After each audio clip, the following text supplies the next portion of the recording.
안녕하십니까.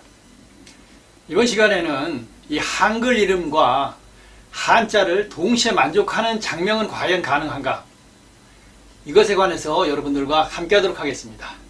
자, 장명에 관심 있으신 분들 끝까지 함께 해주시기 바랍니다.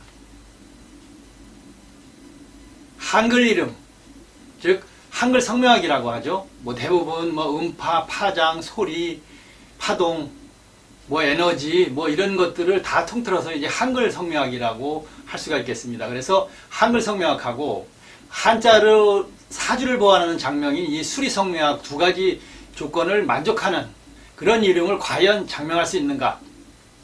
이것에 관해서 여러분들에게 말씀을 드리도록 하겠습니다. 대부분의 이 좋은 이름들로 각자 성명학자들이 자기는 최고의 이름을 장명했다고 주장을 하면서 가장 좋은 이름이라고 하지만 한자로 잘 장명한 이름을 한글 성명학 하시는 분한테 가면 대부분 사주는 자신들이 보완을 했다고 하지만 한글이 상극이 되는 거죠. 그래서 빵점 이름이라고 하고 또 한글로는 주파수라는 것을 잘 조합을 해서 이제 680을 만들어서 주파수를 만들어서 잘 장명을 했지만 그걸 가지고 한자는 네 마음대로 찾아서 써라.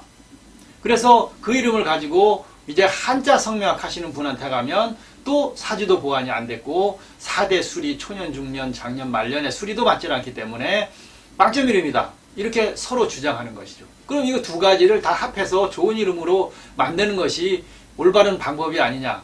이렇게 당연히 주장하고 말씀을 드릴 수가 있겠습니다.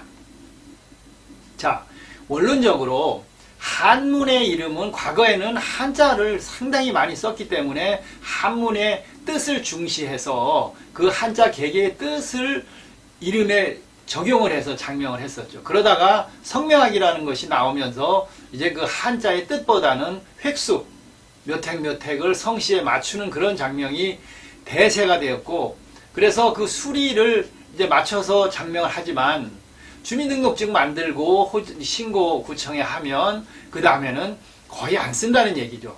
한자는. 그렇게 주머니 넣고 다니는 그런 것보다는 그래도 한글을 상생으로 잘 장명을 해서 평생 수천만 번 부르고 쓰는 이 한글 이름이 중요하지 않겠나.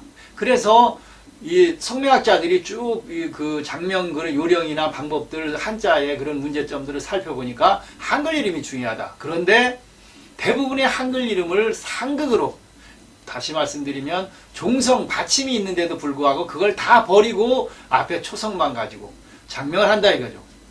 그 대표적인 예가 민자, 준자, 혁, 솔, 설, 식 이런 한자들은 받침은 전부 상극인 거죠. 그러면 한글 이름을 평생 불러야 하는데 이렇게 상극인 받침이 상극인 이름을 좋은 이름이라고 한자로 사주 보완됐다 그러면 그것이 좋은 이름이냐? 아닌 것이죠. 그런데 여기서 또 문제가 발생하는 것은 무엇이냐면 이 한글 성명학이라는 것은 이제 그 육친을 대입을 해서 거기다 정인, 편인, 이런 것들, 식신, 상관, 이런 거. 그 다음에 정제, 이런 것들을 잘 조화를 해야 되는데 태어난 연도와 띠에 따라서는 조합이 안 되는 거죠. 성씨하고 음양도 맞지 않고 그 태어난 연도와는 맞출 수가 없게 되는 것입니다. 그래서 완전한 이름은 안 되고 어떤 이름들이 장명이 되느냐. 삼건이, 심건이, 섬건이, 참건이, 잠건이, 세복이, 새벽이, 금채, 감제, 다감이, 다겸이, 이런 식으로 이제 한글을 조합을 하는 거죠. 한글의 자음을. 그렇게 하면 이름은 조합을 할 수가 있어서 좋은 이름이라고 하지만 한자를 또 거기다가 대입을 할 수 없게 되는 거죠. 사주 보완도 안 되고. 그러면 그것도 좋은 이름이라고만 할 수가 없어요. 그런데 최근에는 모음까지 주파수를 만들어 가지고 조합을 해야 된다. 포함을 시켜야 한다. 그러면 예를 들면 김민준이라는 이름을 장명하면 오행이 몇 개가 되겠습니까? 6, 7, 8개씩 막 나오죠. 그러면 아무리 이 한글 성명학의 주파수 조합을 잘 해도 중복되기 때문에 좋은 이름으로 다 나올 수가 없는 것입니다. 그런데 그것을 안 되니까 억지로 이상한 이름을 조합을 해서 한자도 아무 한자나 거기다 대입을 해준다고 좋은 이름이 될 수가 없는 것이죠. 한글 이름, 한자로 장명하는 사람들도 또 그 한글 성명학으로 주장하는 민준, 찬, 형, 뭐 솔, 설 이렇게 받침 자음들이 전체가 상극인 이름 민준이, 민찬이, 민혁이 뭐 이런 이름을 장명해주고 한자로 사주 보완됐다. 좋은 이름이다. 택도 없는 소리죠.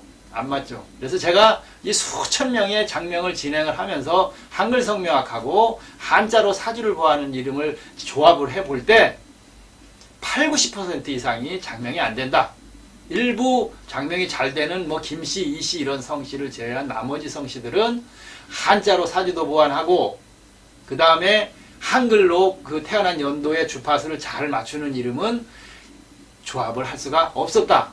이렇게 말씀을 드릴 수가 있습니다. 그러면 그 두 가지 장명을 다 만족을 못하는 그런 태어난 성씨, 그 띠, 그 다음에 태어난 성씨들은 어떻게 해야 되겠습니까?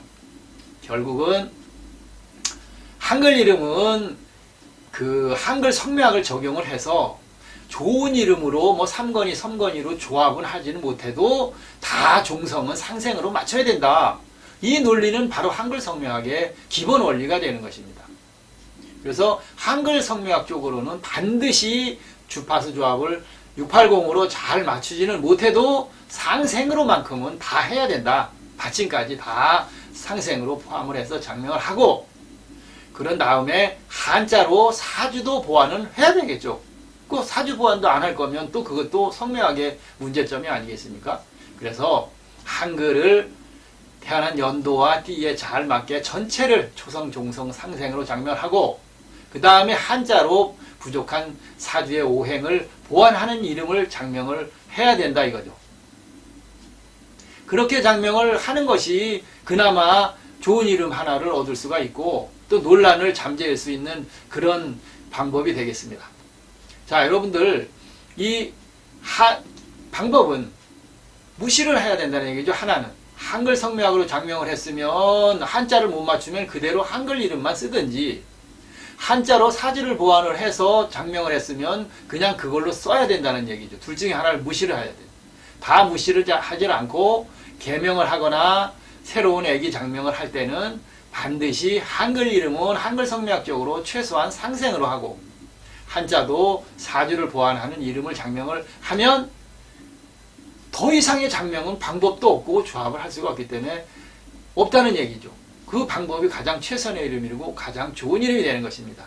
여기서 그럼 한글 이름의 주파수를 태어난 연도에 잘 맞추질 못했는데 그래도 좋은 이름이냐? 물론 좋은 이름이 되겠죠. 그때는 한글 이름으로 이름을 장명을 해서 그 이름을 사인이나 아호로 사용을 함께 해보는 방법을 고려해 보시는 것이 가장 현명한 방법이다. 이렇게 말씀드릴 수가 있겠습니다. 자, 결론적으로 한글 이름과 한자를 만족하는 이름 전체를 완전하게 조합하는 것은 쉽지 않다. 그렇지만 한글 이름을 무시하고 종성 받침 다 무시하고 김민찬이를 김희차로 기역, 미음, 치읓만 가지고 좋은 이름이라고 해서도 안 된다. 자, 오늘 한글 이름과 한자를 만족하는 이 두 가지의 성명학을 과연 조합을 하고 좋은 이름으로 장명이 가능한가에 관해서 여러분들과 함께 했습니다. 자, 딱딱하고 재미없는 저의 블로그 끝까지 함께 해주신 여러분들께 진심으로 감사드립니다. 고맙습니다.